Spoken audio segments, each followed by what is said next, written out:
हाय। आज हम edges वोपक terminals limited के आईपीओ के बारे में डिस्कस करने जा रहे हैं। ये कंपनी एक जेवी है between Aegis Logistics Limited and Vopak BV. As on 31 December 2024, terminals of LPG and liquid storage products में ये इंडिया के third largest owner and operator है। Its accounts for around 11.5% of LPG storage and other liquid storage में 25% of the total country's storage capacity. इनका terminals east coast and west coast में स्थित है, जिनसे इनका two types of revenue generate होते हैं, जैसे कि storage of LPG and the other liquid materials. IPO details. ये आईपीओ 26 मई से लेके 28 मई तक खुला रहेगा। Price band 223 rupees to 235 rupees per share.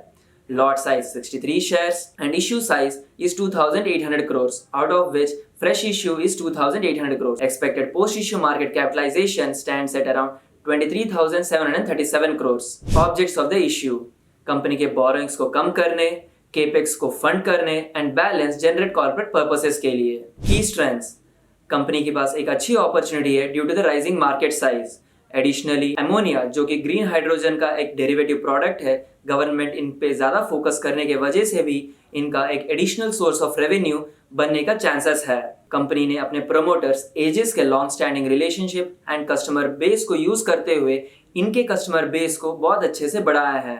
As of 31 December 2024, around 400 customers को केटर करते हुए टॉप 5 कस्टमर्स से अराउंड 30% एंड टॉप 10 कस्टमर से 45% ऑफ द रेवेन्यूज जनरेट हो रहे हैं। की रिस्क्स: कंपनी अपने प्रमोटर्स पे काफ़ी ज़्यादा डिपेंडेंट है।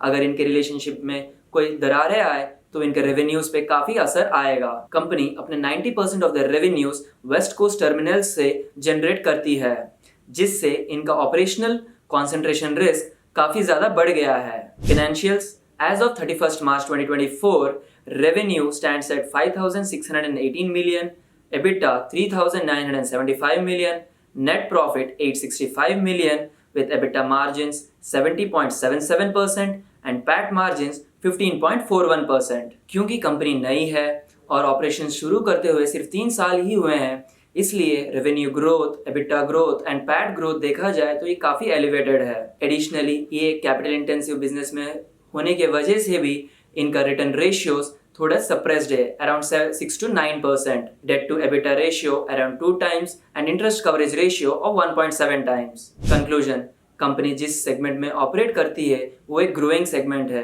क्योंकि इंडिया का energy requirements year on year बढ़ता ही रहता है। अगर पीयर्स के साथ कंपेयर किया जाए तो इनका इनकम स्टेटमेंट का परफॉर्मेंस काफ़ी अच्छा है, which is only due to the lower base effect. लेकिन बैलेंस शीट में अभी भी काफ़ी लेवरेज है। जैसे जैसे कंपनी बढ़ेगी उसके बैलेंस शीट एंड P&L दोनों ही इम्प्रूव हो जाएंगे, which will be equivalent to the peers of the industry.